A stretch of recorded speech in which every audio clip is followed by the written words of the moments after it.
शिक्षा के क्षेत्र में अभी हमारे उप मुख्यमंत्री जी जो शुरू से वित्त का सारा अपना जिम्मेवारी संभालते हैं, क्या हुआ भाई 2005 में जो आए थे हम लोग, तो कुल बजट शिक्षा का कितना था? 4,366 करोड़। और अब क्या है शिक्षा का बजट? 35,191 करोड़ रुपया।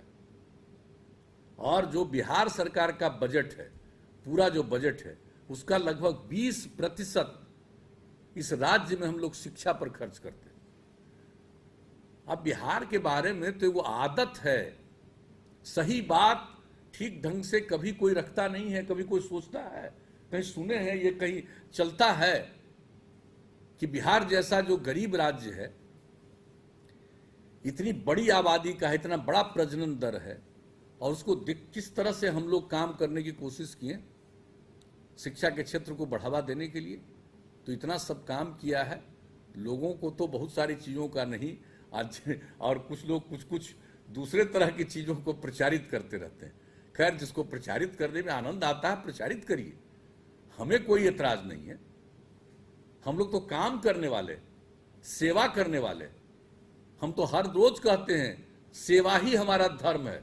लोगों ने मौका दिया है, जनता मालिक है, जनता ने मौका दिया हम सब लोगों को काम करने का आज तक, तो हमारा कर्तव्य है कि हम लोगों की सेवा करें, और वही सेवा करते हैं, हर क्षेत्र में सेवा कर। और हम लोगों का लक्ष्य क्या है कि हम लोग 30% कम से कम शेयर पर जाए, कि 30% लोग प्राप्त करेंगे हायर एजुकेशन को भी। तो इसके लिए भी सब काम कर रहे हैं।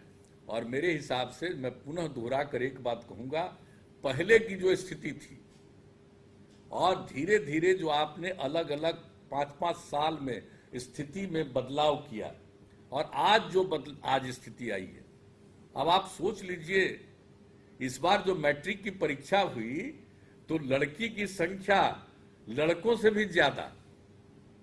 ये कितनी खुशी की बात होगी, अब लड़का लड़की बराबर हो जाए। तो क्या स्थिति होने वाली है अपने राज्य की। इन सब एक से एक चीजों के बारे में किसी को ढंग से मालूम नहीं है। नई पीढ़ी के लोगों को इन सब चीजों की जानकारी दीजिए। तो मैं तो यही निवेदन करूं से लेकर के उच्च माध्यमिक विद्यालय तक ये काम करने का, और उससे बहुत लाभ होने वाला है। और उसके बाद तो आप जानते हैं कि उसके आगे भी लोग पढ़े, हायर एजुकेशन को प्राप्त करें लोग। और हम लोगों का मात्र 13.9% और देश का एवरेज है 24%। तो हम लोगों ने क्या तय किया कि हमारे यहाँ भी हायर एजुकेशन में बच्चियों को पढ़ाया जाएगा। और उसके लिए हम लोगों ने जो उन लोगों के लिए स्कीम की शुरुआत की, 4 लाख करोड़ रुपया का उसको किस तरह का ऋण दे रहे हैं। बच्चियों के लिए 1% और लड़कों के लिए 4%।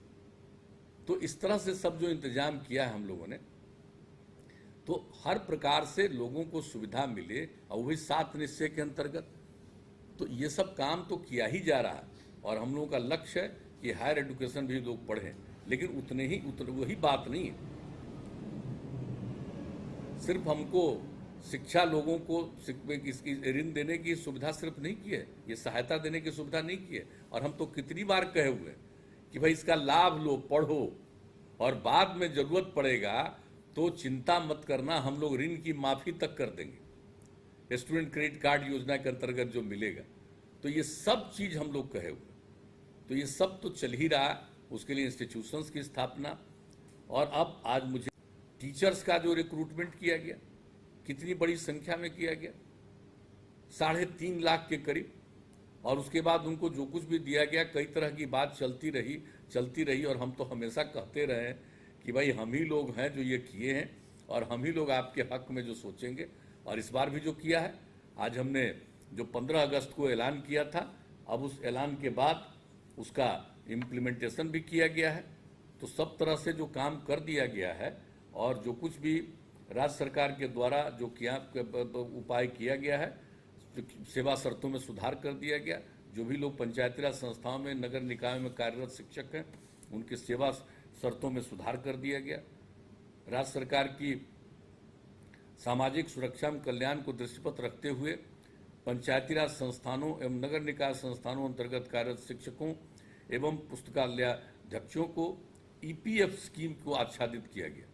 अब ईपीएफ स्कीम से सबकी इच्छा थी, उससे भी हम लोगों ने जोड़ दिया। और इसके बाद हमारी इच्छा तो थी कि हम उनकी तनख्वाह को बढ़ाएं, लेकिन इस बार कोरोना वायरस के चलते जो आर्थिक स्थिति बहुत कमज़ोर हुई है, तो वैसी स्थिति में भी हमने तय किया कि ये तो सब दिन के लिए नहीं, कुछ ही दिन की बात है, कुछ समय के बाद, इस साल के बाद तो फिर स्थिति नॉर्मल होगी, इसका पूरा का पूरा भरोसा है। तो हम लोगों ने तय कर दिया कि 1 अप्रैल 2021 से ही हम लागू कर देंगे और उसका विस्तार कर दिया। आपको ईपीएफ से जो पैसा मिलेगा और जो हम लोगों की तरफ से किया गया, इसको जोड़ा जाए, अगर 15% का किया है तो इसमें आप समझ लीजिए कि लगभग 1950 करोड़ रुपए की लगेगा, और ईपीएफ योजना के अंतर्गत जो किया जाएगा खर्च, उसमें 815 करोड़ रुपया, यानी कुल मिलाकर के अतिरिक्त वित्तीय भार 2765 करोड़ रुपए का होगा और लोगों को 20% से भी ज़्यादा का लाभ मिलेगा। तो ये हम लोगों ने करना शुरू किया है। और इसी तरह से हर तरह से अब इनको जो नियोजित कहते थे, तो हम लोगों ने कभी नियोजित की बात नहीं की है। ये शिक्षक हैं, ये काहे का नियोजित रहेंगे, ये तो अपने से चलाते रहता है लोग। तो बहुत लोग तो ये भी लिख देता था कि कॉन्ट्रैक्ट पर है, अरे वो परमानेंट है, वो शिक्षक हैं, उसको नियोजित शिक्षक कर। यह भी हम लोगों ने कहा कि कभी कोई इसको नियोजित शिक्षक नहीं कहेगा, वो शिक्षक है। तो इस तरह से सब तरह की बात की गई। और आपको मालूम है कि हमने 15 में 20% की वृद्धि की और 17 में 7वें वेतन आयोग की अनुशंसा के अनुरूप वेतन में 17% की वृद्धि कर दी। और इसके बाद आपको मालूम ही है 20% से अधिक वृद्धि पंचायती राज संस्थानों में, नगर निकाय संस्थानों अंतर्गत कार्यरत शिक्षकों एवं पुस्तकाध्यक्षों को राज्य सरकार द्वारा दी गई है। तो इस तरह से जो भी और इसके उनको जो फायदा मिलेगा, और ये कोई अंतिम चीज नहीं न है, ये चीज बढ़ता जाएगा और स्थिति अच्छी होगी। मैं तो शिक्षकों से यही कहूंगा, शिक्षिकाओं से, कि भाई आप ही पर सब कुछ निर्भर है।